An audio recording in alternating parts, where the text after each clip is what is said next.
তুমি কি জানো উম্মত, আমি 23টা বছর টানা তোর জন্য কেঁদেছিলাম উম্মত।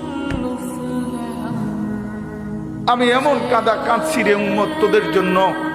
এশার নামাজের পরে দাঁড়াইছি, ফজরের আজান পর্যন্ত আমি আমার মালিকের কাছে তোদের জন্য, উম্মতের জন্য চোখের পানি ফেলে কাঁদছিলাম। আমার এত চোখের পানি তোর দিল গলাইতে পারলো না।